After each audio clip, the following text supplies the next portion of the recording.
Argan mengelap keringat yang mengucur dari dahi. Dia sudah mencari ke semua supermarket, swalayan khusus buah dan sayur, mall, juga kios-kios buah di pinggir jalan. Tapi tak ada satupun yang menjual matoa. Sejenak ia berpikir, apa ia harus terbang ke Papua untuk mendapat matoa? Hari semakin senja, Argan memutuskan pulang ke rumah. Terbayang dalam benaknya, Nara marah dan ngamuk karena ngidamnya tidak keturutan. Mau bagaimana lagi? Dia sudah berusaha mencari ke sana kemari tapi tidak menemukan. Benar saja, Nara memasang muka cemberut persis seperti jeruk purut. Tidak ada manis-manisnya, tidak ada ceria-cerianya, tidak ada senyum terulas. Yang ada hanya muka asam dan sepat. Makanya ngidam jangan yang aneh-aneh nah, matoa itu langka. Mbok ya cari buah lain gitu. Mas gak ngerti banget sih, Nara cuma pingin bawa matoa. Jika sedang ngambek seperti ini, ekspresi wajah Nara terlihat lebih menggemaskan. Persis seperti anak TK yang sedang merajuk. Apa iya aku perlu bikin sayembara? Barang siapa yang bisa menemukan matoa untuk Nara, maka Mas akan memberi hadiah. Kalau cowok dijadikan saudara, kalau cewek dijadikan istri kedua. Mas, Nara bertambah dongkol mendengar Argan menyebut istri kedua. Bagi sang istri, kata-kata ini jauh lebih mengerikan dibanding apapun juga. Satu hal yang sangat sensitif dan seketika membuat istri manapun senewan. Ibarat air, sudah dalam tahap mendidih dan super panas. Ibarat gunung berapi, sebentar lagi meletus dan semburkan lahar panas. Bercanda Nara, Argan buru-buru menyela. Istrinya pencemburu dan tidak seharusnya ia bercanda hal-hal sensitif yang akan memancing amarah istri bertambah menukik tajam. Gak lucu bercandanya. Kalau ingin istri kedua, mending bisa aja. Nara gak mau dimadu. Nara masih saja geram hingga tak mau menatap Argan. Sensi banget sih nah, aku cuma bercanda. Punya satu istri aja kalau ngidam bikin rempong begini, gimana punya dua? Jadi alasannya karena gak mau rempong. Nara membulatkan matanya. Ya nggak cuma itu. Konsekuensi poligami itu berat. Harus adil dan jika ada salah satu istri tersakiti, suami juga yang dosa karena sudah menyakiti. Lagi pula aku merasa sudah sangat cukup punya satu istri. Kamu paket lengkap nah. Semua yang aku cari ada di kamu. Semburat merah menyapu pipi Nara. Argan tersenyum. Ia berharap jurus gombalnya mampu menenangkan Nara dan bahkan mengalihkan perhatiannya dari matoa yang ia idamkan. Ya bukan sekedar gombal receh, karena memang bagi Argan, Nara yang terbaik, dan ia tak akan mencari pelabuhan lain. Cintanya sudah mentok pada Nara seorang. Tapi aku masih pengen matoa mas. Gelak, Argan kembali memijit pelipisnya. Dia bingung harus meminta bantuan siapa. Status di WA-nya hanya ditanggapi semangat dari teman-temannya. Semoga ketemu ya matoanya. Selamat berjuang pak, cari matoa sampai dapat. Wah, kemarin aku baru balik dari Papua, banyak matoa. Coba kamu bilang dari kemarin, aku bakal bawain. Akhirnya kamu ngalamin juga direpotin bini ngidam. Nara tak ketinggalan membuat status di semua media sosialnya. Ia keluarkan unek-uneknya yang kesulitan mencari matoa. Sampai akhirnya, Bastian membalas status WA-nya. Nah, ini aku lagi di tempat temen, di Bogor. Coba nanti aku cari di sini. Barangkali ada. Mata Nara berbinar cerah. Makasih banyak ya Bas. Maaf jadi ngerepotin. Bastian membalas. Gak ngerepotin kok. Mumpung lagi di sini, sekalian aku bantu cari. Argan melirik sang istri yang senyum-senyum menatap layar ponsel. Argan duduk di sebelah istrinya. Baca apa nah? Senyum-senyum gitu. Bastian mau bantuin nyari matoa mas. Dia lagi di Bogor sekarang. Argan mendadak cemburu mendengar nama laki-laki itu.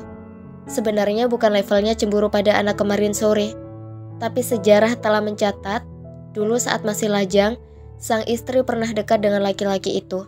Pernah suka, dan sang laki-laki juga Argan yakin benar masih punya perasaan pada Nara.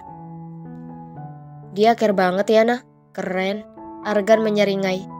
Mendengar gelagat kecemburuan dari Argan, Nara buru-buru menyela.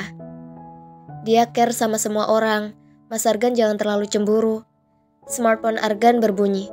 Ia menggeser layar ponselnya. Ibu WA, nanya kamu udah dapat matoa apa belum. Tadi mama juga nanya, matoanya udah dapat apa belum. Mama sama papa sempat nyari-nyari matoa juga di sana. Jelas Nara. Banyak orang repot gara-gara kamu ngidam yang susah dicari, balas Argan. Mas nggak ikhlas nih direpotin sama Nara. Nada bicara Nara sudah terdengar kurang enak. Bukan gitu sayang. Lagi-lagi Argan merasa salah ucap. Ia harus menjaga benar lisannya karena Nara menjadi lebih sensitif saat hamil. Mudah-mudahan Bastian bisa dapetin matoanya ya. Oh ya, bentar lagi Saha pulang dari TPQ. Aku mau masak dulu ya mas. Nara beranjak. Argan mengangguk pelan. Meski ia cemburu pada Bastian, tapi ia berharap Bastian bisa menemukan matoa di Bogor. Setidaknya jika ngidamnya Nara keturutan, ia bebas dari amukan dan rengekan manja sang istri. Mata Nara berbinar cerah saat melihat buah matoa di atas meja. Bastian mengantar matoa itu langsung ke rumah Argan Nara. Sebenarnya orang tua Nara juga mendapatkan buah matoa di salah satu supermarket.